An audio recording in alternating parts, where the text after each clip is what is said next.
Muito boa noite.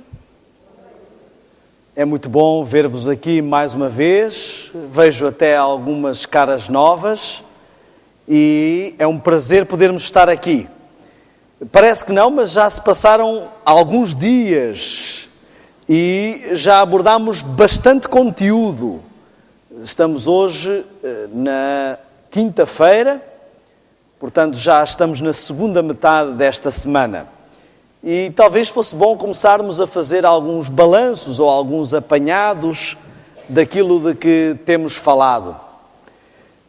Eu diria que a essência do que temos falado é de que estamos no meio de um conflito entre o bem e o mal. Esse conflito se iniciou no céu, se estendeu à terra, como todos sabemos, e é um conflito no qual todos estamos envolvidos. E no final deste grande conflito triunfa quem vencer a guerra dos sentidos. Porquê a guerra dos sentidos? Nós temos visto como várias das atividades que nos rodeiam e que nos atingem através dos sentidos, do ouvir, do ver, do tocar, do provar e do cheirar, são a forma como pode o mundo exterior ter acesso ao nosso mundo interior. E nós vimos que, basicamente, o padrão que se usa para minar essa força tem sido basicamente o mesmo. Qual é ele? Quais são as duas partes da nossa mente que têm estado a ser abordadas neste contexto? O tálamo e o hipotálamo, que representam o estímulo carnal, sensorial ou hormonal, e o lóbulo frontal. Nós vimos como, através dos mídias, da televisão, do vídeo, do cinema, a exposição continuada a esses meios, por causa da intermitência dos conteúdos expostos, vai hiperestimular o tálamo e hipotálamo, ou a produção hormonal, e atrofiar o lóbulo frontal. Vimos ontem... Anteontem vimos toda a história da música, o surgimento de um novo estilo de música, num contexto de toda uma estratégia de chegada do movimento Nova Era, de toda uma estratégia de preparação para a chegada do grande engano, da contrafação, da contraposição. E nós vimos como o objetivo dessa chegada era também preparar a sociedade e depois o cristianismo para receber emocionalmente este engano, visto que racionalmente seria difícil. Eu falei muito ontem sobre a abordagem espiritual, mas não falei um pouco sobre a abordagem física, que é importante realçar, ou seja, gostaria de reenfatizar, eu falei só um pouco, gostaria de reenfatizar sobre a abordagem física. Pessoas que estão continuamente expostas a estes estilos de música, sejam eles com letra religiosa ou não religiosa, dada a forma sistemática como o ritmo é apresentado, dada a forma repetitiva como o som é propagado, criam uma espécie de inibição do seu lóbulo frontal, ou seja, uma inibição da força de vontade, do poder de decisão e do estímulo para as coisas espirituais. Não é só pensarmos no futuro, num engano que possa vir, mas é pensarmos no presente, na perda de dinâmica. Um dos problemas que nós encontramos na juventude de hoje são as questões da depressão, da inércia, da falta de objetivos, da falta de motivação para avançar, para prosseguir na vida. Vemos que ganhou estilo e moda toda uma abordagem depressiva, inerte, e é um problema sério entre os nossos jovens. E não estou a falar só dos de fora, estou a falar também dos de dentro. Falámos sobre um aspecto muito importante, que é a questão de que a mensagem não precisa de ser escrita para ser passada e de que essas músicas, além de todo o efeito que têm, passam uma mensagem. Muitas delas, além de nos porem em estado hipnótico e nos darem mensagens de promoção da sexualidade, de promoção das drogas, de promoção dos vícios, de promoção dos prazeres, do mundanismo. Essa é uma forma como gravam muitas mensagens, mesmo de forma falada, mas muitas delas, sem essa abordagem, também nos passam mensagem. Eu queria fazer uma pequena experiência que vai nos ajudar a entender. Eu vou convidar-vos a fechar os olhos e eu vou cantar uma música e vou pedir que vocês imaginem uma cena que essa música vos inspire. Certo? Simples. Vamos lá? Podem fechar os olhos e eu vou cantar uma música. Imaginem uma cena que essa música vos inspira. Ding, ding, ding. Ding, ding, ding. Ding, ding, ding. Ding, ding, ding. Podem acordar. Agora vamos fazer uma experiência diferente. Vocês vão fechar os olhos, imaginar a mesma cena, mas eu vou cantar outra música. Certo? Vamos lá.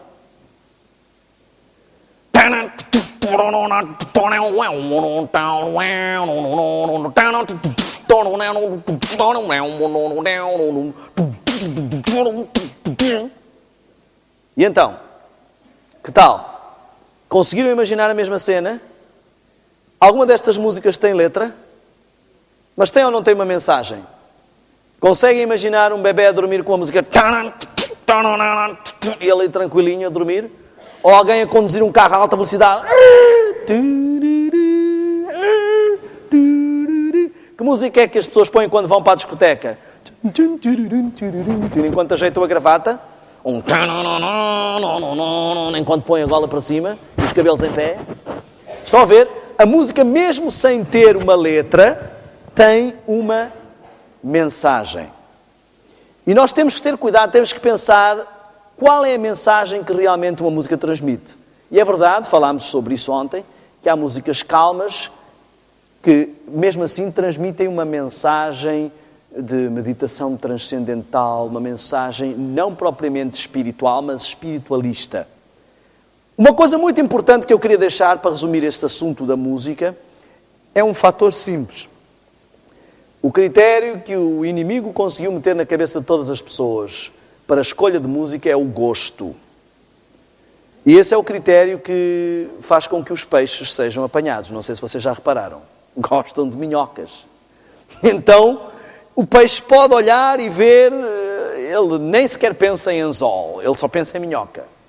E se nós só pensarmos em gosto, vamos engolir este e outros anzóis. O que eu queria que entendêssemos que, claro que gosto é um critério importante para se ouvir música. Eu também não preciso estar a ouvir músicas que não gosto. Qual é o prazer disso? Mas esse não é o único critério. Normalmente quando as pessoas falam de música, elas dizem, o que é que tu curtes? Eu gosto disto, eu gosto daquilo. Estão a ver? Então, nós temos que entender que não é só uma questão de gosto. Se fosse uma questão de gosto, não precisávamos do cristianismo para nada. Não precisávamos ser mudados. Cada um era como gosta e pronto. O cristianismo existe exatamente para nos fazer entender que, dada a degradação em que entramos, muitas das coisas que gostamos não são positivas para nós. Eu costumo sempre dar este exemplo. Uma sensação que eu acho que deve ser espetacular e que eu gostaria de experimentar é de pular de um arranha-céus em queda livre e sentir o vento a bater na cara e saber que estou sem paraquedas. Mas qual vai ser o resultado? Devo mesmo assim experimentar só porque vai ser uma boa sensação? Ok. Então estamos a ver que este padrão se tem vindo a repetir. Processou-se na audição, processou-se na visão e hoje vamos entrar no tato. Interessantemente, o tato se processa de uma forma curiosa. Nós temos milhares de terminações nervosas no corpo todo. Há um ancião lá na minha igreja, teve um acidente e perdeu sensibilidade, está com um problema no lábio, e ele diz que mal consegue mastigar, o lábio está sordo, porque ele não tem sensibilidade aqui. Não sei se já ficaram alguma vez com uma parte do corpo dormente. O único motivo que eu sei, que me leva a saber que eu estou a tocar agora na minha testa, é porque eu tenho terminações nervosas aqui e terminações nervosas aqui. Eu sei que esta parte do corpo está a tocar nesta. Se não tivermos isso, há pessoas que se queimam. Eu vi um caso na Rússia de umas pessoas por terem a mão muito fria. Um mecânico de um caminhão parou o caminhão para ver o motor e queimou as mãos sem notar nada. Pessoas que abrem água quente e não notam nada porque não estão com as terminações ativas. Então, o tato, ele está constantemente a enviar. Se não tivéssemos tato, nem andar conseguíamos bem, porque isto nos dá a indicação de quando estamos a tocar no chão ou não. Ele nos está constantemente a enviar sinais. Então, ele é uma comunicação constante com o cérebro. Interessantemente, é uma comunicação um tanto ou quanto imperceptível. E talvez daí seja mais importante prestarmos-lhe atenção. Nós vamos depois falar sobre o lado sobrenatural também. Eu sei que as mulheres dizem que têm um sexto sentido. Vamos ver se isso é verdade. Mas eu queria que nós analisássemos um texto muito interessante. Este texto nos mostra sobre um milagre que Jesus fez. João 9, 1-7. Passando Jesus, viu um homem cego de nascença. Perguntaram-lhe os seus discípulos: Rabi, quem pecou, este ou os seus pais, para que nascesse cego? Respondeu Jesus: nem ele pecou, nem os seus pais. E dito isto, cuspiu na terra e com a saliva fez lodo e untou com o lodo os olhos do cego. E disse-lhe: vai, lava-te no tanque de Siloé, que significa enviado, o Messias. E ele foi, lavou-se e voltou vendo.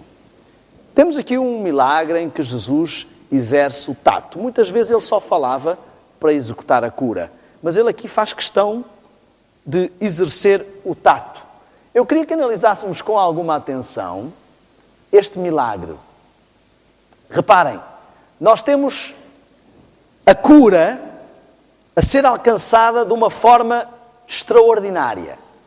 Terra, o elemento natural, saliva, basicamente água e enzimas, uma ação, um toque, um tô, e uma ordem, outra ação. Portanto, uma ação da parte daquele que cura e uma ação da parte daquele que é curado. Vamos analisar com atenção.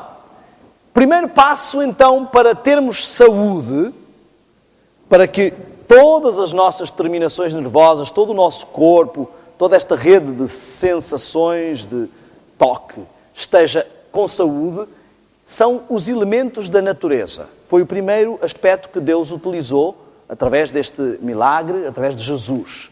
Segundo passo, o toque divino através do humano, ou o toque divino e humano. Jesus estava em forma humana, ele exerce o toque como um ser humano, mas há ali, com certeza, uma operação divina, porque há um milagre que acontece. Terceiro passo, fé aliada a obras. Este homem podia ter dito: falaram tanto deste Messias, cheguei aqui para me curar, olha o que é que ele fez. Pôs-me um monte de lodo aqui nos olhos e ainda manda, sei lá agora onde é que é o tanque de Siloé. Eu não vou mais, se esse homem fosse mesmo tão bom como dizem, ele tinha-me curado. Algumas pessoas querem viver de boa saúde, continuando a ter maus hábitos. E pedem: Senhor, dá-me saúde, enquanto continuam a fazer maus hábitos. Deus não trabalha dessa forma. Hoje em dia vemos muitas igrejas que alegam curas. Eu chego à igreja, tenho um problema de cirrose, sou curado, volto para o bar e continuo a beber. Não é esta a forma como Deus trabalha. Sempre que vemos milagres, Jesus diz, na maior parte das vezes, primeiro ele diz: de acordo com a tua fé, assim te seja feito. A tua fé te salvou. Primeira ação, ter fé, exercer fé. Fé implica confiança. E depois é uma fé ativa. Ele diz normalmente: vai e não peques mais. Estão a ver? Não esperemos gozar de boa saúde se conscientemente, às vezes mesmo inconscientemente, temos maus hábitos. Eu vou um pouco mais longe. Nenhum cristão, nenhum adventista espera ser protegido das pragas se continuar a exercer as atividades que trazem essas mesmas pragas. Nenhum cristão espera ser protegido da sida se continuar a exercer uma sexualidade desmedida. Deus não trabalha dessa forma. E ninguém espera ficar sem bicos de papagaio, sem espandilose, sem reumatismo, sem todos os problemas, se continuar a praticar todas as coisas que conduzem a esses problemas. Eu queria que analisássemos um pouco, então, estes 3 passos. Elementos da natureza, toque divino e humano, fé e obras. E nós vamos analisar como há exatamente as mesmas coisas envolvidas neste sentido. Diz o Espírito Profecia, na maneira como o Salvador curava, havia lições, ungiu com terra os olhos de um cego, dizendo-lhe, vai, lava-te no tanque de Siloé. Olhem este detalhe, a cura se podia operar só pelo poder do grande médico. Ainda assim, Cristo fez uso dos simples agentes da natureza, conquanto não recomendasse as medicações compostas de drogas, sancionou o emprego de remédios simples e naturais. Eu queria, isto está em Desejado de Todas as Nações, página 823 a página 825. Agora, a pergunta que se coloca é, tudo bem, e o que é que Ellen White percebe de saúde? Até vou um pouco mais longe. E o que é que este Daniel Spencer percebe de saúde?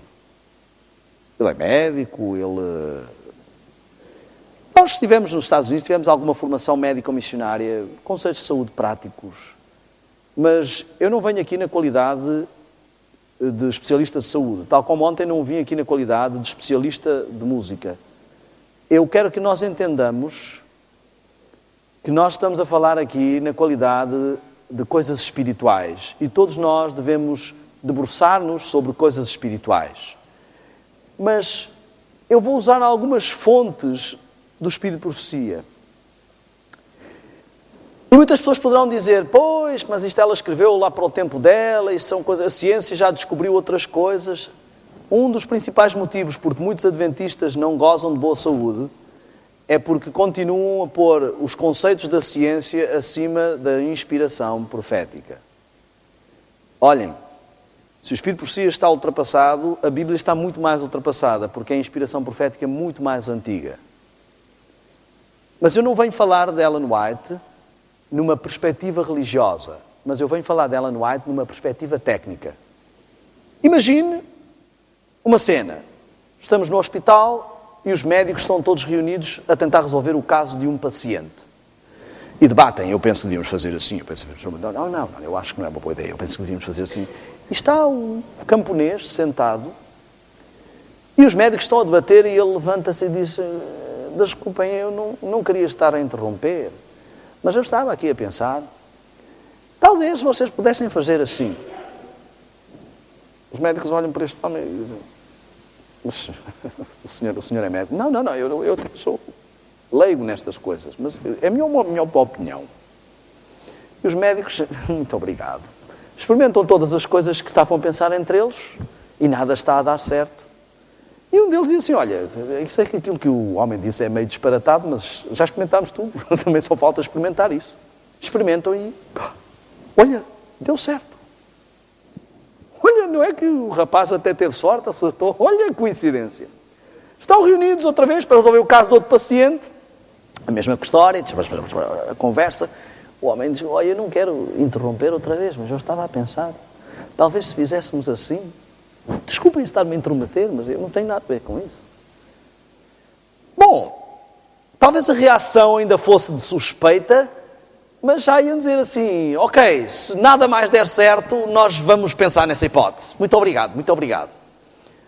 Tentam tudo, nada dá certo, e voltam a tentar aquilo que o homem disse e dá certo. Como é que vocês acham que eles vão pensar da terceira vez? Se ele chegar e disser, sim, diga lá o que é que acha. Mesmo que ainda haja alguma resistência, pelo menos já temos que dar algum crédito. Agora, se isto acontecer 5, 6, 7, eu acho que vai chegar um ponto em que, antes de fazer qualquer coisa, o que é que vamos dizer? Oh Zé, o que é que você acha que a gente deve fazer aqui? É ou não é? Ninguém quer saber. Reparem, as pessoas não chegavam, mestre, olha é o seguinte, eu não vejo, Ouvi dizer que faz milagres, mas eu queria ver as suas credenciais. Onde é que o senhor se formou? Porque eu não vou tomar agora um milagre de qualquer pessoa. Então, quando as pessoas buscam cura, elas têm que saber onde é que vão buscar. E eu quero dizer-vos porque é que eu vou apresentar alguns textos do Espírito Profecia. Religião, educação, ciência, relacionamento, comportamento, evangelismo, profecias, saúde, medicina, nutrição, gestão, finanças. A lista poderia não acabar. São estes os assuntos que ela escreveu. Uma pessoa que nem tem a 4ª classe. Se alguém que escreve coisas desta envergadura, num tempo em que não havia nem metade do conhecimento que nós temos, sem ter sequer a 4ª classe, acho que há alguma coisa que nos chama a atenção aqui. Sabem? Já ouviram falar de Shakespeare?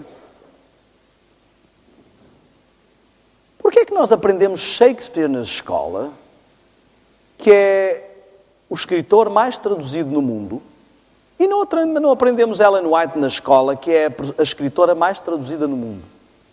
A escritora americana de ambos os sexos mais traduzida no mundo. Não é estranho? Pelo menos por motivos literários, esta mulher devia ser, pelo menos culturalmente, não é ser inculto, não saber, nem sequer quem é a pessoa que tem a segunda pessoa com mais livros traduzidos no mundo. Não é inculto? Porquê é que não aprendemos nas escolas? Talvez porque não haja interesses. Enquanto Shakespeare nos ensina linda poesia que não tem nenhum efeito prático na nossa vida, há aqui vários conselhos que salvariam as pessoas de muitos males. Mas como eu disse, eu vou falar desta mulher porque ela é a tal pessoinha que está ali no canto, que não percebe nada de nada, mas que dá os conselhos e acerta. Com 100 anos de avanço. Por exemplo, em 1864 ela disse que fumar não era bom e que isto era um hábito prejudicial. Os médicos disseram, está bem, você é médica, você percebe alguma coisa disso? Nós receitamos isto como um calmante, é uma tradição vinda dos índios, resulta muito bem, a pessoa fuma e sente-se muito bem. Só 100 anos depois é que a Associação Médica Americana declarou que não, fumar é prejudicial. Hoje alguém tem dúvidas? Ninguém tem. Em 1869, ela disse que eletricidade era algo que tínhamos no cérebro. Os médicos olharam, coitadinha. Qualquer dia vamos pôr a mão na cabeça e levar um choque elétrico. Mas hoje, se temos um problema na cabeça, fazemos o quê? Eletroencefalograma. Será que tem alguma coisa a ver com eletricidade? Só em 1934 é que a comunidade médica reconheceu realmente este facto. Em 1869, ela fez uma correlação entre a dieta e as doenças coronárias, os problemas cardíacos. Só em 1961 é que isso foi reconhecido pela comunidade médica. Ela, na altura, dizia que a sangria não era a melhor cura para quem está com problemas de anemia. Hoje qualquer médico achará ridículo tirar sangue de alguém que já está com problemas de anemia. O que é que se faz quando alguém está anémico? É uma transfusão de sangue. Mas na altura não era o que a medicina fazia. E toda a gente disse, bom, nós é que somos os médicos. É por isto que eu vou falar dela. Porque a medicina a cada 100 anos muda de opinião. E a Bíblia há mais de 2000 anos que diz a mesma coisa. E você tem que decidir em quem que você acredita. Não é uma questão de quem está certo. Saem 2 médicos da mesma faculdade e um diz que café faz muito bem, outro diz que café faz muito mal. Um diz que deve-se beber à refeição, outro diz que não se deve. Mas Deus, desde o princípio do mundo, que diz a mesma coisa. É por isso que eu confio. Se alguém que não percebe nada de nada, que não tem nenhuma formação, consegue antecipar 100 anos, pelo menos ouvir e ler devíamos. Lá no Brasil, eu fui pregar à igreja do Hospital Belém. Uma igreja de 1.200, 1.300 membros, mais ou menos. Uma igreja praticamente só de médicos. Imaginem o que é ter que fazer uma palestra de saúde numa igreja só de médicos. Mas houve um dentista que contou uma experiência muito interessante. Ele disse que ele tinha... Ele até já saiu na carta missionária como uma das pessoas que mais estudos bíblicos deu num ano. Uma experiência muito interessante. Mas ele diz que estava com um problema de saúde e foi ao Hospital Belém, ao Hospital Adventista, grande Hospital Adventista. Foi ao hospital e foi ao médico, e o médico, bom, vamos ver aí uns exames e tal, e havia lá um médico, não adventista, muito conceituado, uma pessoa já com uma certa idade, que ficava com o consultório em frente do médico onde ele foi. E ele disse, bom, já que estou aqui, vinha a passar, ele está médico, doutor, desculpe lá interromper, mas eu estou aqui com um probleminha de saúde, será que seria incómodo se o senhor me fizesse só uma consultinha? Eu já vim aqui, tive um diagnósticozito, mas... sim, venha aqui ao meu consultório, sente-se aí. E ele, então o que é que o senhor sente? E ele começou a dizer assim, o doutor ligou lá ao computador, escreveu umas coisas, mandou imprimir. E ele, olha, está aqui, faça isto e vai ficar tudo bem. Ele olhou para aquilo, beber água, dormir às tantas horas, comer assim, e disse, doutor, mas só isso? Não, confia em mim, faça isso que vai ficar bem. E eu disse, mas doutor, isto são apenas remédios simples. Meu amigo, deixe-me dizer-lhe uma coisa. Sabe onde é que eu fui buscar isto? Lá na velhinha. Na velhinha? Como assim? Pois na velhinha. Vocês têm lá essas coisas todas, não leem nada. Isto é tudo a velhinha. Está ali, pá. Está ali todos os remédios para vocês fazerem. Vocês não fazem nada. Mas qual velhinha? Não há lá a vossa. Vocês não leem nada do que têm lá. E ele diz que olhou assim para ele e disse... doutor, eu estou surpreendido. O senhor, para ser adventista, só falta guardar o sábado. E ele disse, já estou a guardar. Muitos de nós vamos ficar para trás. Já podíamos ter feito alarde sobre saúde, não fizemos.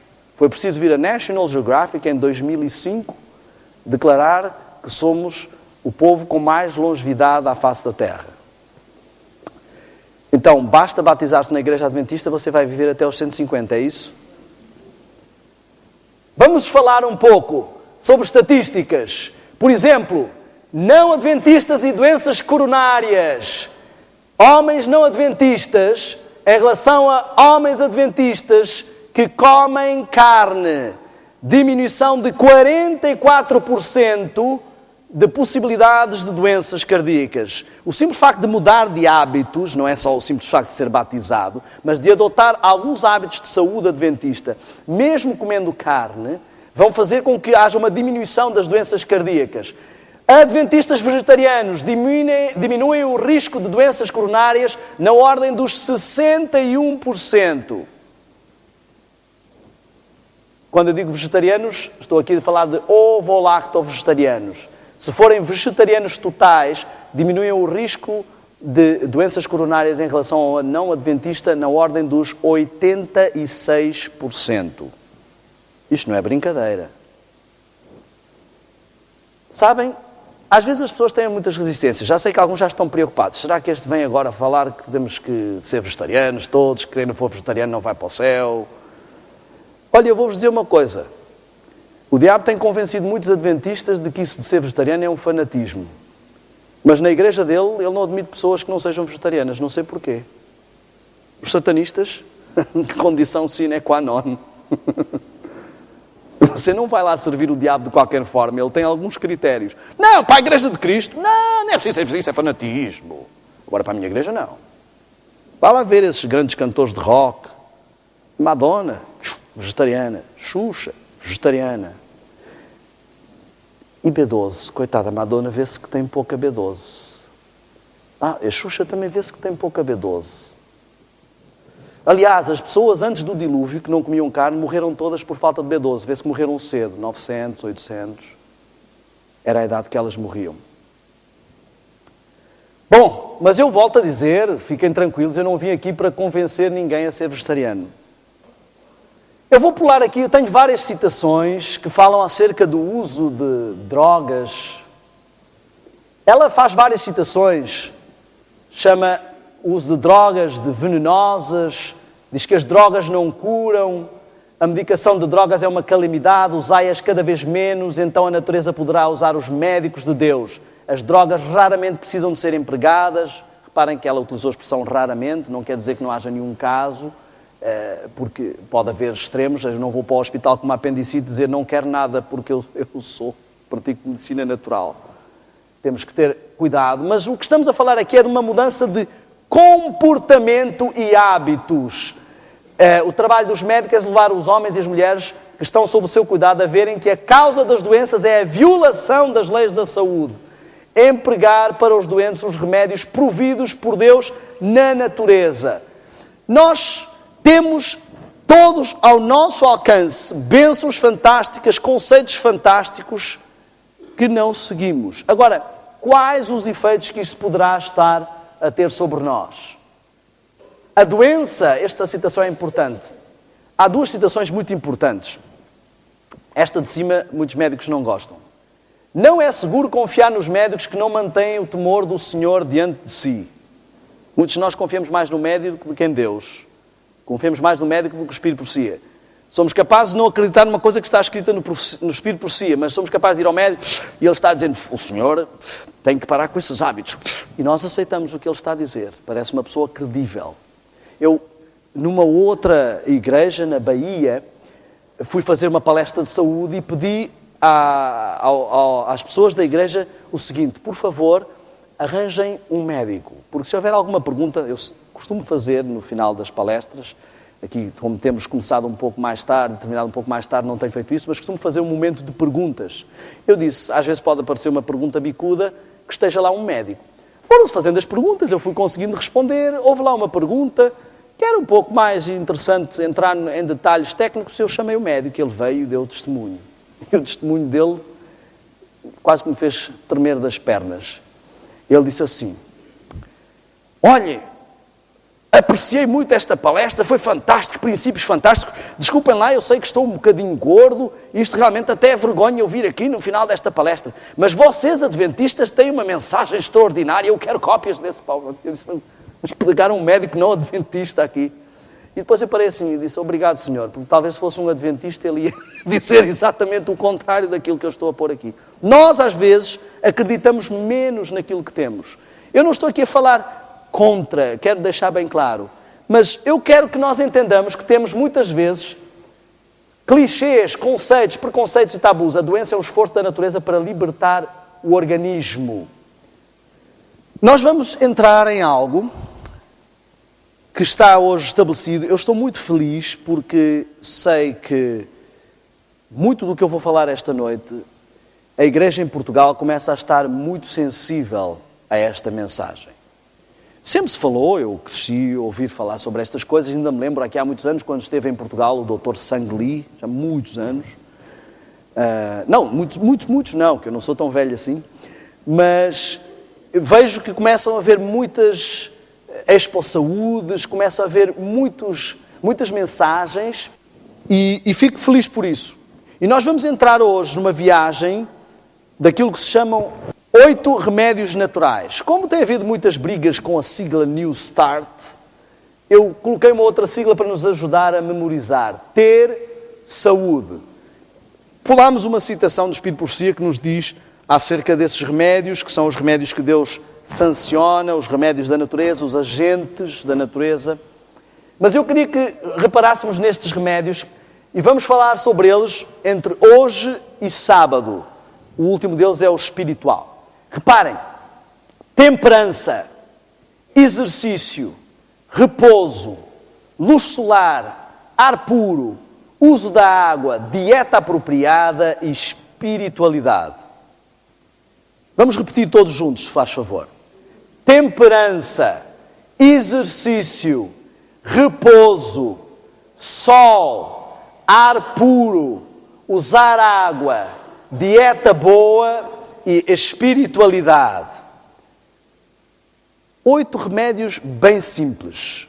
Todos nós já sabemos disto, mas talvez precisemos começar a aplicá-los na nossa vida. Antes de mais, eu queria dizer o seguinte: algumas das informações que eu vou apresentar podem, a partida, desanimar. Eu posso falar aqui de alguma coisa que você gosta e que eu esteja a dizer. É muito triste quando a gente vai ao médico e o médico diz assim: agora não pode mais comer isto. A pessoa sai dali toda desanimada, não é? Eu costumo dizer assim: se talvez antes de ir ao médico tivesse comido menos daquilo, depois de ir ao médico não teria que sair de lá sem poder comer mais. Entendem o que eu estou a dizer? Às vezes abusamos muito de algo. Mas eu queria que entendêssemos o seguinte: se eu falar de alguma coisa aqui que o desanime, vamos entender duas coisas. Primeiro, que há poder em Deus para nos ajudar a ultrapassar tudo. Pensem em quando se tornaram adventistas e alguns tiveram que abandonar o torresmo, outros tiveram que abandonar o vinho, outros tiveram que abandonar o trabalho ao sábado. Há sempre coisas que são difíceis. Hoje, quando olham para trás, tornou-se um hábito, não é mais um problema. Mas na altura era um monstro para ser ultrapassado. Então aquilo que pode parecer um monstro, pensem sempre que pode ficar para trás. Segundo aspecto, eu queria que entendêssemos o seguinte: a forma como os hábitos registram sulcos no nosso cérebro. É mais fácil substituir um hábito do que abandoná-lo. Isto é muito importante. Por exemplo, já viram as pessoas falarem do vício de boca para o fumador? Porque às vezes o mais difícil não é só o cigarro e a adição que ele criou no organismo, mas o hábito de ter um movimento ou um gesto. Eu vou explicar. Cada hábito, ele causa sulcos de informação no nosso cérebro. Ficam registadas informações. Então, em vez de tentarmos combater esse sulco, podemos utilizar esse mesmo sulco de informação e substituí-lo. Por exemplo, vamos dizer que eu tenho o hábito de comer um bolo de chocolate todos os dias às 6 da tarde. Às 6 da tarde já se tornou um ato reflexo. Eu vou lá, abro o frigorífico, tiro o bolo, como o bolo todo e depois penso assim: não devia ter feito isto, não é? Em vez de eu ficar assim, agora descobri que não devo comer um bolo de chocolate às 6 da tarde, começa a dar 5 para as 6, 3 para as 6, e fica ali ao pé do frigorífico. Não vou comer, hoje não vou comer. Até que abro aquilo, como rapidamente o bolo e nem penso naquilo e fecho o frigorífico. Em vez disso, eu posso, em vez de tentar combater esse hábito, que é uma rotina, um vício, eu posso substituí-lo. Ponho no frigorífico umas frutas e não me preocupo com as 6 da tarde. Quando der às 6 da tarde, vou tranquilamente cumprir o meu hábito. Abro o frigorífico, deparo-me com as frutas, há um certo choque inicial, mas como a fruta em vez do bolo. Então, substituo esse hábito por outro. É mais fácil substituir um hábito por outro do que combater um hábito. Vamos então avançar para o primeiro remédio. Temperança. Não há adventista que já não tenha ouvido esta palavra. O que significa temperança? Equilíbrio. Obrigado.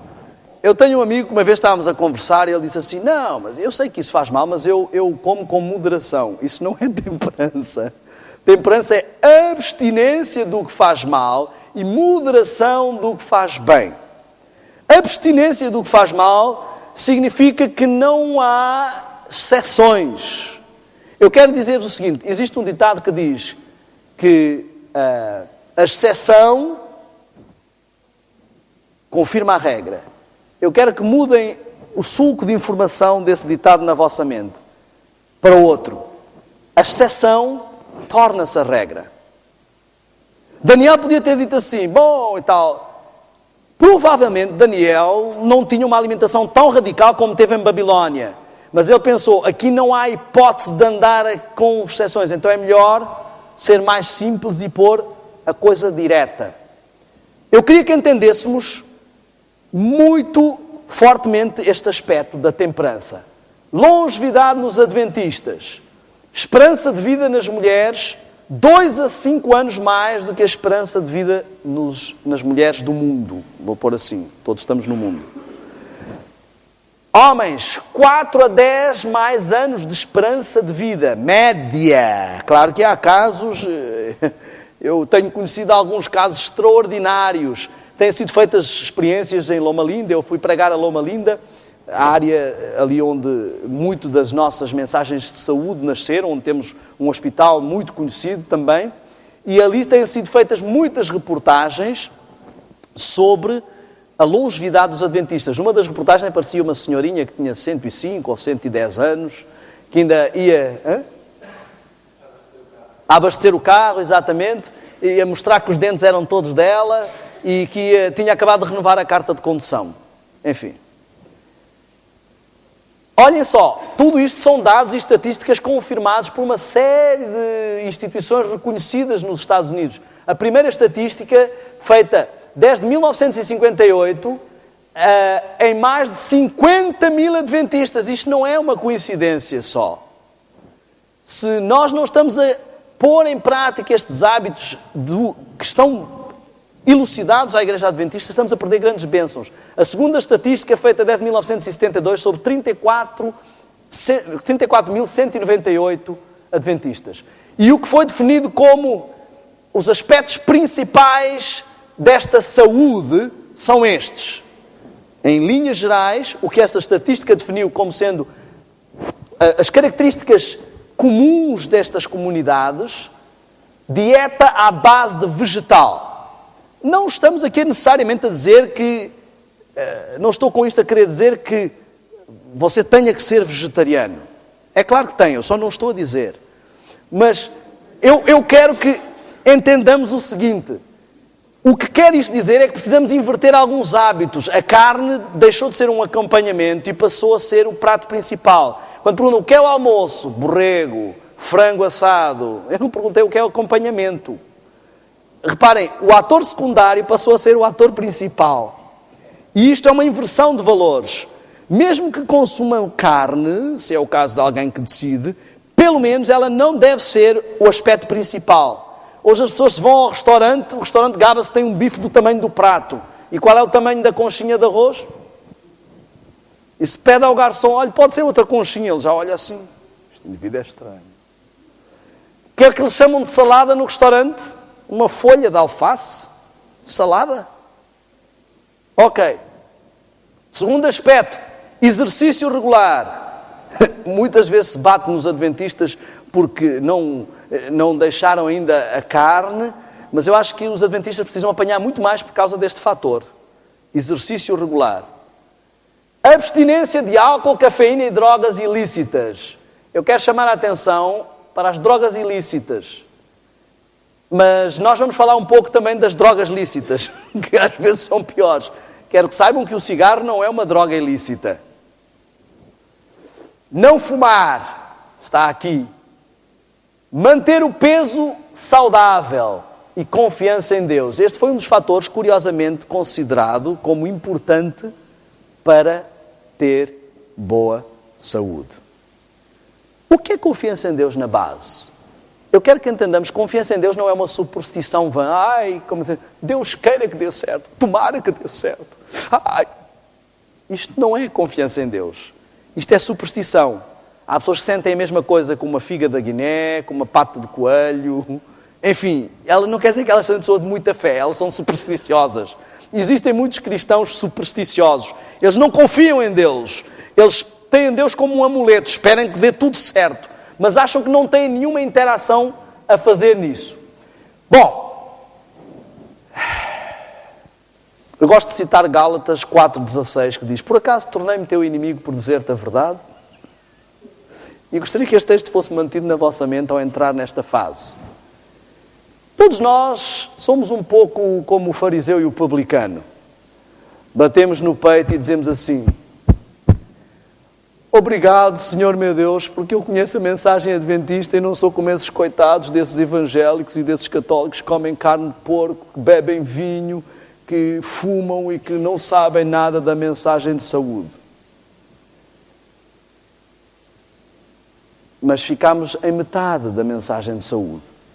Um sonho grande que eu tinha, que a minha esposa nunca me deixou realizar, era de vir para um comes e bebes da igreja e trazer uma garrafinha de vinho escondida aqui debaixo do braço. E quando toda a gente pudesse as suas colas na mesa, eu pôr também o meu vinho. Porque há para aí alguns vinhos que são bem mais fracos que muitas colas que nós bebemos. Mas temos clichês. Eu falei um pouco sobre isso no sábado. São consumidos cerca de 4 milhões de toneladas de refrigerante por ano. 9 em cada 10 pessoas consomem refrigerantes e uma boa parte delas são adventistas. E acham que não há problema nenhum, que não há mal nenhum, e ainda batem no peito e falam dos outros. Beber uma cola é para uma criança a mesma coisa de que um adulto beber 4 cafés. Beber uma cola é para uma criança a mesma coisa do que um adulto beber 4 cafés. Eu vi já nos Estados Unidos, fomos uma vez a um restaurante. Há muitos restaurantes nos Estados Unidos onde a bebida é gratuita, pode-se encher quantas vezes quiserem. e vimos uns pais a colocarem cola no biberon do filho. Foi uma das cenas que mais me chocou em toda a minha vida. Olhem, eu tenho esta cara de extraterrestre, mas eu nasci neste planeta. Eu também já fui viciado em cola. Eu sei que não existem viciados em cola. Eu bebo cola porque gosto, não sou viciado. Mas sempre que penso em alguma coisa para beber, ocorre-me uma cola. Por que será? Eu queria dizer-vos que, logo à partida, qualquer substância que cause viciação deve ser descartada. Eu nunca vi ninguém...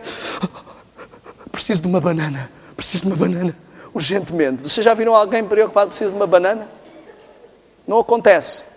Normalmente aquilo que não é saudável não nasce nas árvores nem no mato.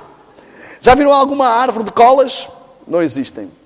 Outra coisa que eu queria dizer é que, como eu disse no sábado, vinho ou bebida forte. A cola começou como sendo um remédio. No princípio as mulheres não bebiam porque aquilo era uma bebida só de homens. E volto a dizer, quando bebemos uma cola, o que é que acontece normalmente? Começamos a bufar. Mas eu queria dizer uma coisa. Existem algumas bebidas fortes que as senhoras bebem muito elegantemente, achando que são muito finas, enquanto destroem o corpo. Chamam-se hoje estas bebidas estimulantes ou depressivos, porque elas sugam todas as energias do corpo e depois exaurem essas energias e o corpo precisa de mais. E para retomar essas energias precisa de outra dose. Já viram as pessoas dizerem assim, quando a gente diz, o café faz mal? Não. A mim não. Eu se ficar sem beber café dá-me uma dor de cabeça. Bebo o café passa logo. Porquê? O corpo está exaurido e o café vai retomar outra vez, sugar outra vez todas as energias do corpo. E repõe tudo e a viciação fica como que estabilizada. Mas muitos de nós temos hábitos semelhantes. Reparem, não bebemos chá preto, porque tem teína. Mas somos capazes de avançar para outras substâncias. Por exemplo, o chocolate, que tem teobromina, que tem cafeína. Eu quero dizer-vos que o processo de fermentação do cacau para fazer... Talvez a minha esposa até fosse melhor para falar sobre isto. Eu quero dizer que ela seria muito melhor do que eu para fazer a palestra de saúde. Na realidade, ela entende muito mais do que eu. As pessoas que fazem o chocolate... Primeiro, os judeus não consomem chocolate. E nós temos hábitos um pouco parecidos com os dos judeus. Eu vou dizer porque é que eles não consomem chocolate. Desculpem lá os chocólatras. Eu sei que esta parte vai fazer muitos inimigos. Eles não consomem chocolate porque há alguns animais imundos que não são aconselhados pelo Levítico 11 que caem para os recipientes de fermentação do cacau. A fermentação do cacau é semelhante à fermentação alcoólica. E o efeito que ela passa para chegar a todos os processos até ser utilizado para o chocolate é absolutamente semelhante. Mas, nessa fase, algumas baratinhas atrevidas, 4 fermentações, das quais uma é alcoólica. Não é só alcoólica. Então, são 4 fermentações, das quais uma é alcoólica. E existem alguns bichos que gostam de álcool, não sei o que cai lá para dentro. Então, é por isso que os judeus não consomem. Mas isso é, claro, aquilo, não se preocupem, aquilo vai a altas temperaturas. Mas o que eu queria dizer é que é um tabu. Nós dizemos às pessoas lá fora que não devem beber café. Bom, eu sei que hoje em dia há muitos adventistas que bebem café, que isto não é problema nenhum, porque Deus já liberalizou o café. Só ainda não fomos informados sobre isso, nem no Espírito de Profecia, nem na Bíblia, mas já deve estar liberalizado. Mas o que eu quero dizer é que eu duvido que Deus goste que os seus filhos estejam dominados. Havia um livro que se vendia na Casa Publicadora, Escravos do século XX. Um livro fantástico. Houve um tempo em que era proibido na igreja estas coisas. Dependência. Pode um cristão viver em algo que cause dependência, consumir algo que afeta o sistema nervoso,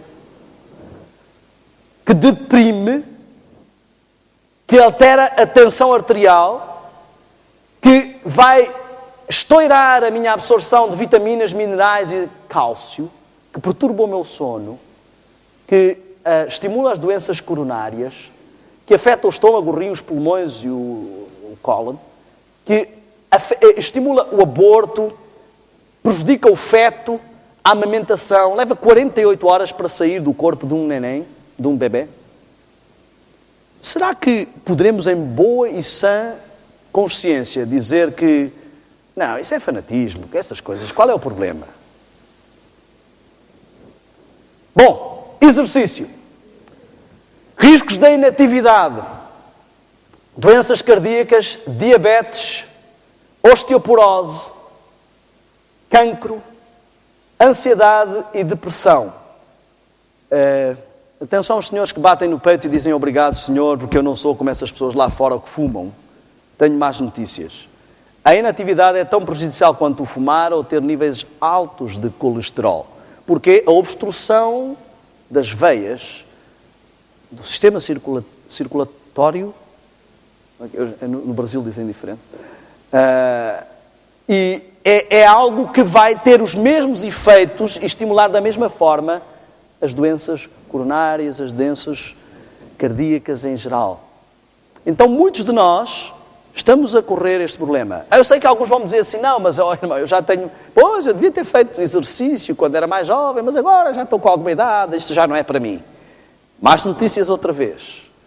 Na França fizeram algumas pesquisas com idosos, levaram esses idosos para o ginásio e descobriram que, afinal, a perda de tom muscular não é uma fatalidade típica apenas da idade, mas sim da falta de exercício.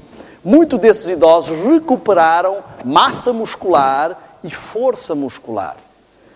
Nunca é tarde para começar. O que é que eu chamo de exercício?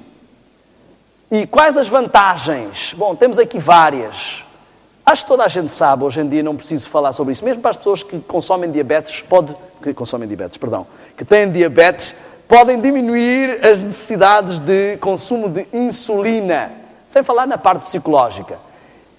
O exercício que estamos a falar é exercitar ao máximo cada dia. O que é que vocês acham de, que é o hábito que as pessoas têm, passar a semana toda sem comer e chegar ao domingo e comer. O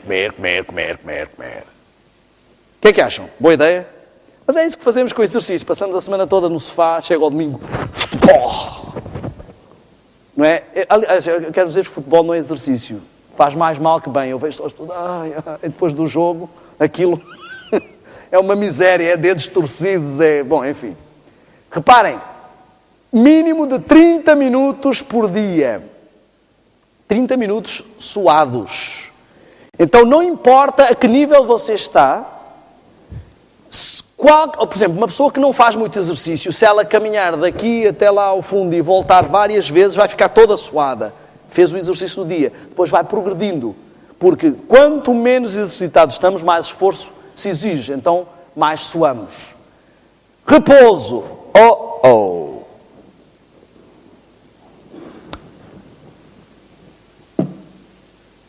Este é um problema sério.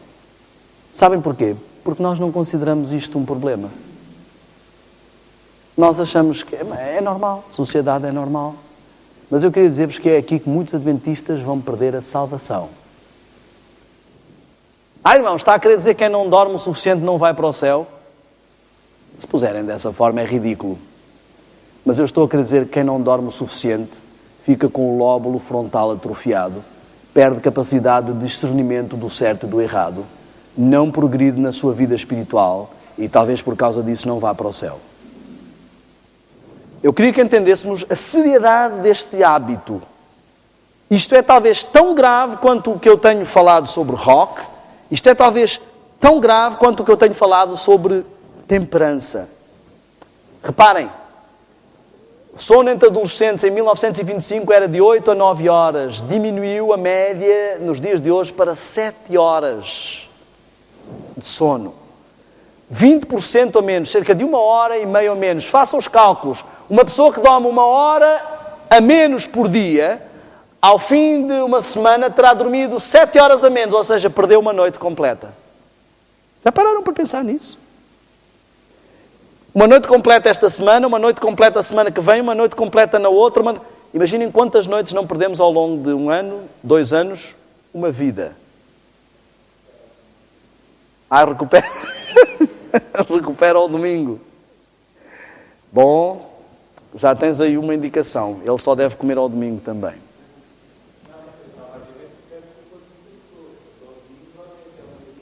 dormem até ao meio-dia. Olhem só, mais de 100 mil acidentes por ano. Sabem que é uma das causas principais de acidente a seguir ao álcool? Isto é incrível. Olhem só, quando aumenta a hora ou diminui a hora, aumenta ou diminui nível de 8% os acidentes. Isto é incrível. Isto é incrível. Porquê? Sabem porquê? Porque além da diminuição da resistência física, do sistema imunitário estar enfraquecido, há uma diminuição da eficácia mental, um abrandamento geral dos processos mentais. Olha uma coisa muito simples que nunca as pessoas associam à falta de descanso. Saio da sala, vou à cozinha buscar qualquer coisa, chego à cozinha... O que é que eu vinha buscar? Não me lembro. Volto para a sala. Muitas dessas pequenas falhas de memória, às vezes, são simplesmente falta de descanso. Dificuldade de concentração.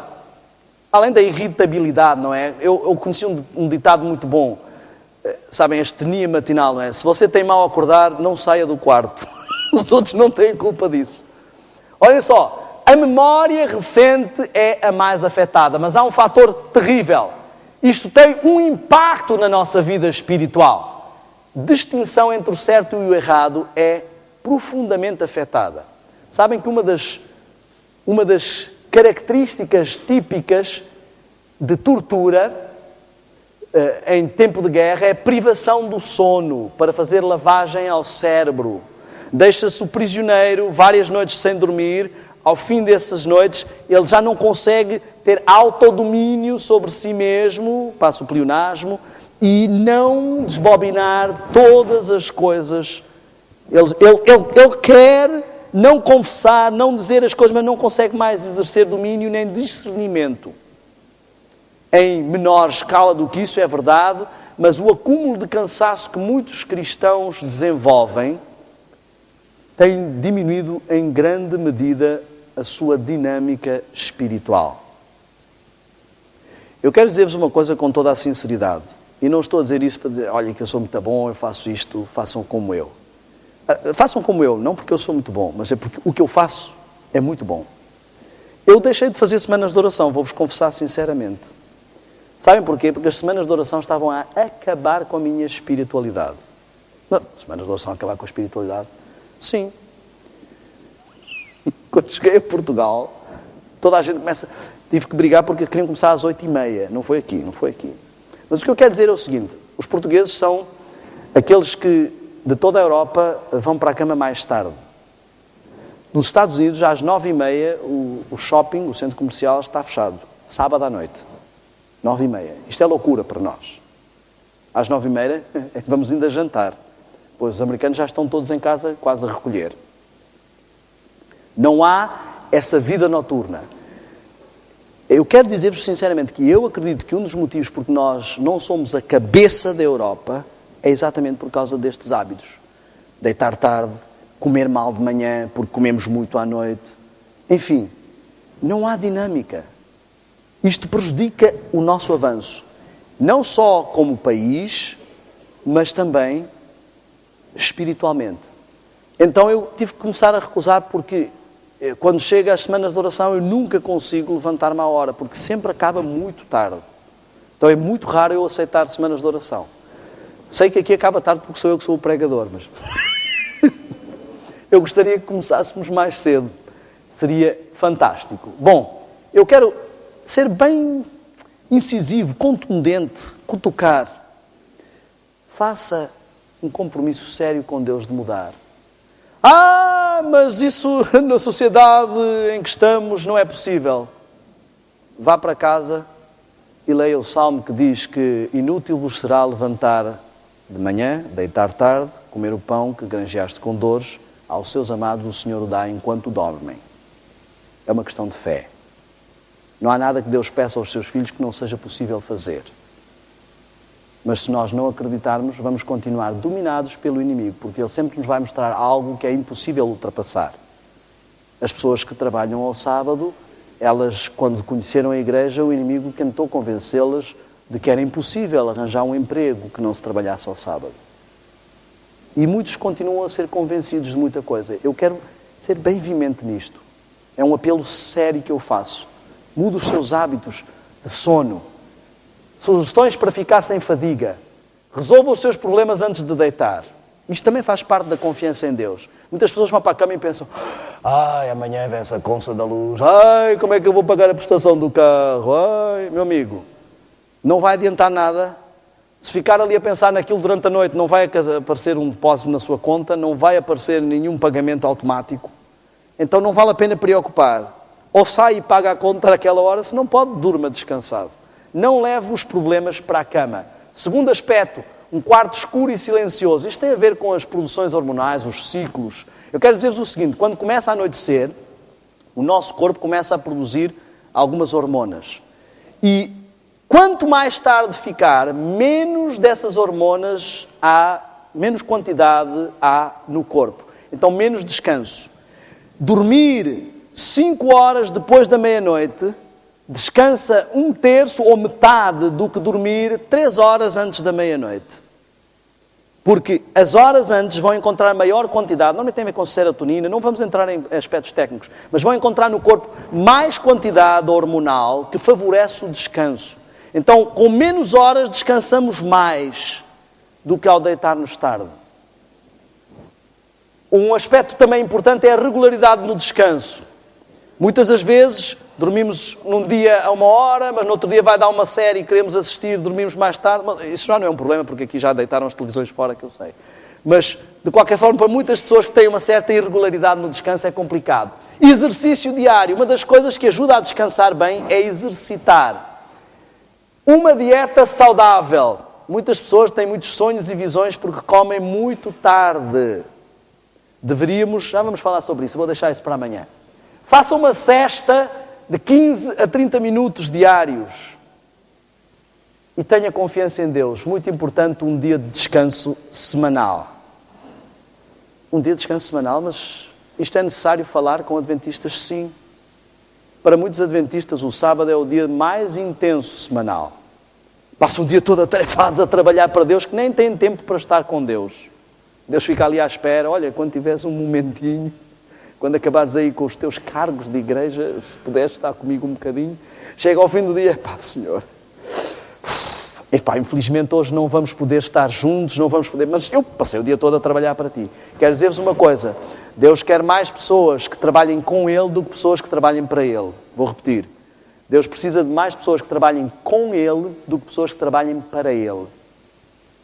Uma das grandes artimanhas do diabo é pôr-nos atarefados a trabalhar para Deus, a fazer até mais do que Ele pediu. Eu acho que há uma história bem típica. O que significa mulher na Bíblia? O que é que significa mulher na Bíblia? Certa vez Jesus chegou e veio se encontrar com 2 mulheres. Uma chamava-se Marta, outra chamava-se Maria. Está ali representado os 2 tipos de igreja que podemos ter. As 2 coisas são importantes. As atividades, as tarefas, os compromissos. Mas Deus disse claramente: este tipo de igreja escolheu a melhor parte do que aquele tipo de igreja. Deus não precisa de membros de igreja que estejam tão atarefados com a igreja que não tenham tempo para estar aos pés dele e aprender com ele. Às vezes, estando um pouco mais com Cristo, eu digo isto por experiência própria, eu não gosto de dizer que sou, porque gosto sempre de pensar positivamente. Eu era um viciado em trabalho. É algo que estou a ultrapassar. Mas, muitas das vezes eu acordo de manhã e o diabo já começa. Pois é, olha, eu sei que devias fazer a meditação, mas olha só o dia que tu tens hoje. Hoje vai ser um dia intenso. Eu acho que, olha, tu trabalhas para Deus. Olha o tanto de pessoas que vão conhecer a mensagem com isso que vais preparar. Eu acho que era bom avançares e preparar isso. Não, espera. É muito importante tu estares com Deus. Então vamos fazer uma coisa. Deus vai compreender isso muito bem e vai ser uma boa solução. Enquanto trabalhas, ouves um sermão. Meditação. Sempre arranja uma forma. E a gente acaba sempre por protelar. Lutero, penso que era Lutero que dizia: hoje tenho tantos desafios pela frente, tão difíceis, que exigem tanto de mim, que só conseguirei executá-los se passar pelo menos 3 horas com Deus. A gente pensa é ao contrário. Hoje não dá para estar com Deus. E é por isso que não vencemos. Eu, quando tenho esses dias em que ponho Deus em paralelo ou tento manobrar as coisas, parece que o trabalho não rende. E nos dias em que Deus é posto em primeiro lugar, às vezes em menos tempo concretizamos tudo. Nós vivemos num conflito, numa batalha. Bom, deveríamos dormir quanto tempo? Um bebê deve dormir cerca de 16 horas, uma criança de 10 a 12 horas, um adolescente de 8 a 10 horas, um adulto não menos de 7 e não mais de 9. Um idoso não precisa de renovar tantas células, ele pode dormir, isso já varia um pouco. Não menos de 7, não mais de 9. Eu quero dizer que dormir menos do que o necessário é tão prejudicial como dormir mais do que o necessário. Algumas pessoas dormem demasiado e depois elas dizem assim, não sei o que é que se passa comigo, quanto mais durmo, mais sono tenho. Porque quando dormimos mais do que a quantia certa, o corpo é como se ultrapassasse. É como, sabem quantos quilómetros? Ele já fez e agora já está numa segunda volta. Parece que tem menos, mas é porque ele já vai na segunda volta. O corpo se vicia a esta indolência e como que começa a pedir mais e já não descansa. Ele ultrapassa os seus níveis de descanso. Bom, sol. Não vou falar sobre o sol. Eu creio que nem no Brasil, nem em Portugal este é um grande problema. Talvez os cuidados que sabemos que temos que ter com o excesso de sol. A luz solar é um outro remédio muito importante a ter cuidado só por causa dos melanomas e dessas coisas todas, não é? Ele ajuda na absorção da vitamina D, enfim, todos nós sabemos. Vou falar sobre um outro aspecto importante que também tem a ver com a hipnose do lóbulo frontal e com a dinâmica mental, o ar. Vivemos num ambiente poluído, temos que evitar as áreas úmidas e bolorentas, mas o que eu queria que nós entendêssemos, para além dos problemas das poeiras domésticas, do ar de interior poluído, há alguns hábitos que às vezes temos que são prejudiciais. Por exemplo, às vezes as senhoras gostam de ter uma cinturinha elegante, não é? Mas roupas muito apertadas, elas comprimem o diafragma e prejudicam um pouco a respiração. Às vezes muito. Outro hábito que prejudica é a postura deficiente. Eu tinha um colega na escola que tinha muito estilo. Hoje ele tem uma escoliose, acho que é assim que é escoliose, não é? E muita da nossa respiração é afetada por posições deficientes, às vezes estudantes que se sentam tortos ou pessoas que ficam muito tortas no sofá, tudo isso prejudica a respiração. Mas uma das piores coisas que nós temos quanto à respiração, isto é muito importante porque a respiração oxigena o cérebro e ajuda nos processos mentais. Uma das piores coisas que temos quanto à respiração é não sabermos respirar. Se olharmos para um bebê, vamos reparar que ele respira e a parte que se mexe é a parte inferior do abdômen. Ele respira aqui. Porque ele inspira para a base, para o diafragma, a região do diafragma, e não para o topo. A maior parte das pessoas inspira para aqui. Isto pode ser vantajoso para parecer que se é musculoso, mas não tem muitas outras vantagens. Nós devemos inspirar para esta base, como os músicos, por exemplo, treinam. Outra coisa importante é inspirar pelo nariz e não inspirar pela boca. Devemos inspirar pelo nariz e expirar pela boca. Muito simples. Porquê isto? Porque no nariz, não sei se já repararam, mas dentro do nariz temos estes pelos aqui. Alguns têm fora também, mas dentro do nariz temos estes pelos que eles servem para filtrar as impurezas. A não ser que tenha esses pelos na boca, pode respirar e inspirar pela boca, não é? Bigode não serve. Mas inspirar pelo nariz. Além de mais, o canal é mais longo e o ar tem tempo de se ambientar à temperatura do corpo mais do que na boca. Então, inspirar pelo nariz e para a base, expirar pela boca. Eu vou sugerir algo bem simples. Vamos colocar-nos de pé, com muita reverência. Isto é algo que podem fazer durante o dia, fazer uma pausa e dar umas boas golfadas de ar. Vamos inspirar pelo nariz e para a base. Vamos lá.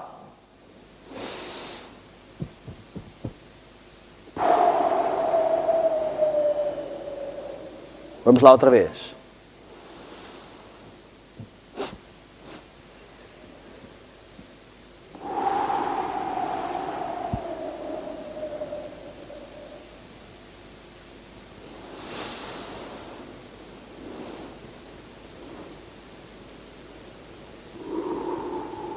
Se dá assim uma tonturinha na cabeça, significa que o seu cérebro não está habituado a ser devidamente oxigenado. Só mais uma vez.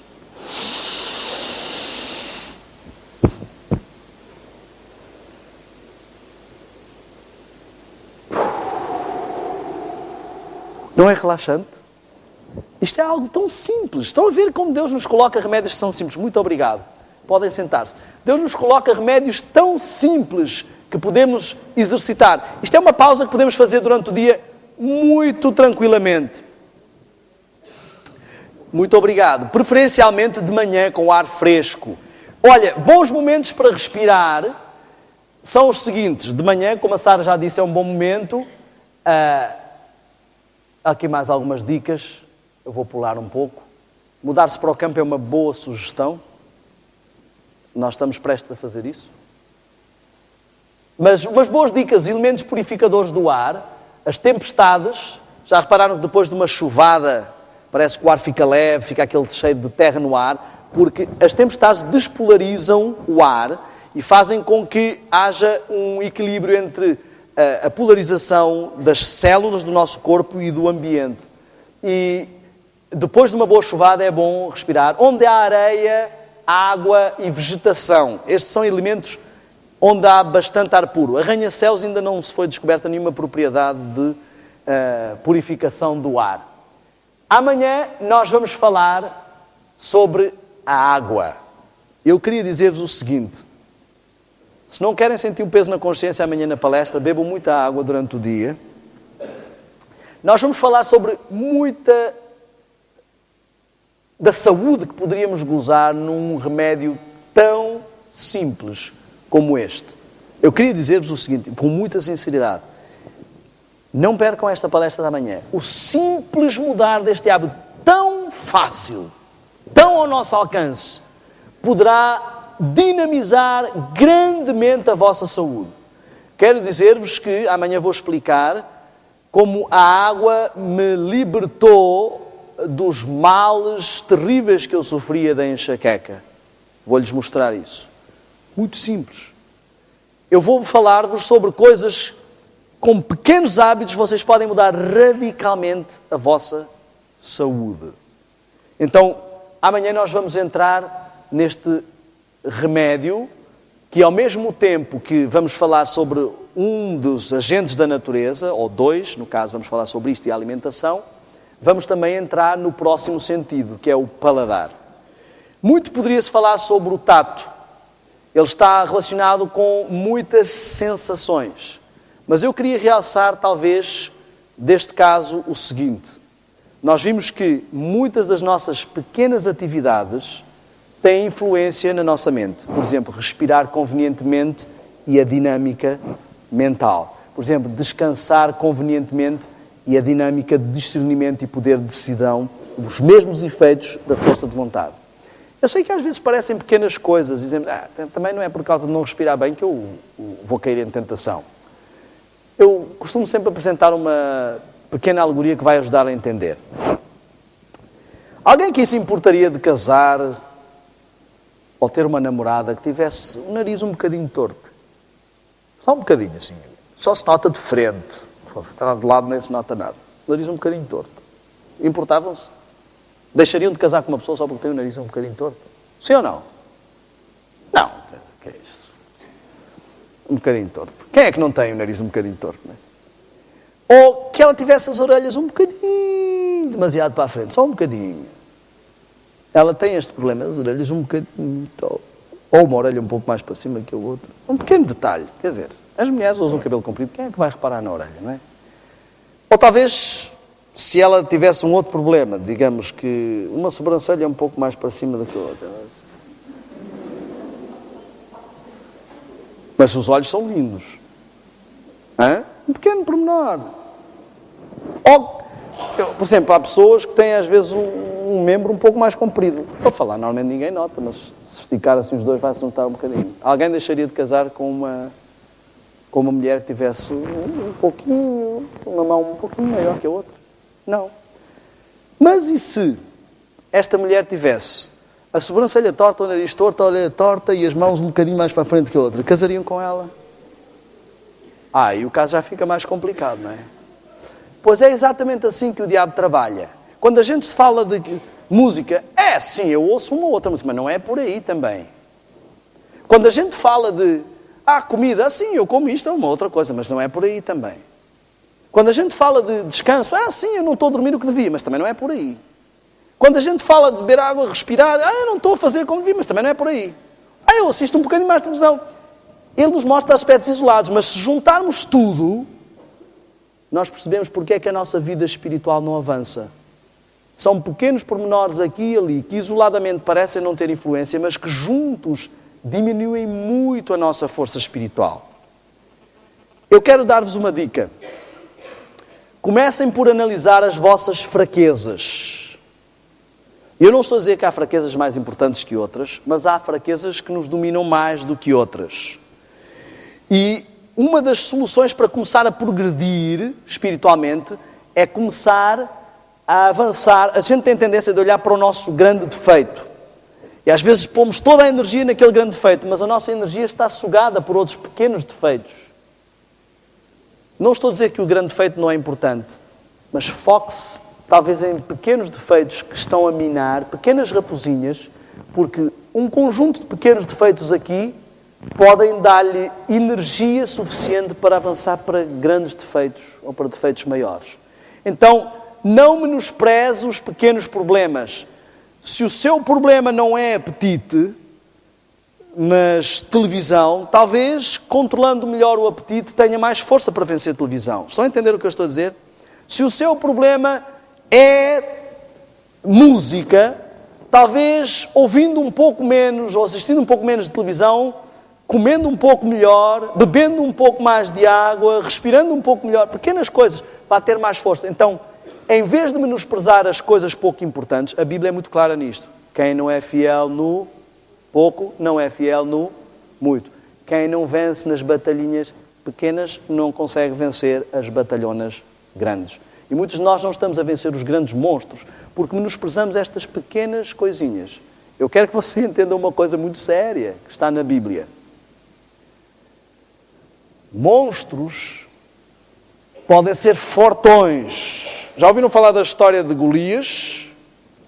Parecia que não havia nenhuma brecha ali. E uma pequenina pedrinha foi o que acabou com a festa. E não sei se vocês repararam num pormenor. Onde é que acertou essa pequenina pedrinha? Lóbulo frontal. Não sei se estão a perceber a lição que Deus quer dar. Às vezes pensamos que somos muito fortes, porque temos este ou aquele talento, esta ou aquela qualidade. Mas desprotegemos com pequenas coisinhas que acabam por derrotar-nos. Já viram que uma pequenina coisinha fez tombar uma coisona deste tamanho e acabou com ela? Muitos de nós deixamos de ser gigantes espirituais por causa de pequenos pormenores. Senhor nosso Deus, muito obrigado por esta promessa. Vemos que as pessoas que estão aqui, Senhor, apesar do avançado da hora, desejam buscar este poder. E que eles não saiam daqui sem a bênção que vieram buscar. Que a sua busca, que a sua persistência seja recompensada. E esta noite o que eu peço, Pai, é que eles saiam daqui preenchidos com uma dose especial de ânimo, de fé e, acima de tudo, do Teu poder. Em nome de Jesus. Amém.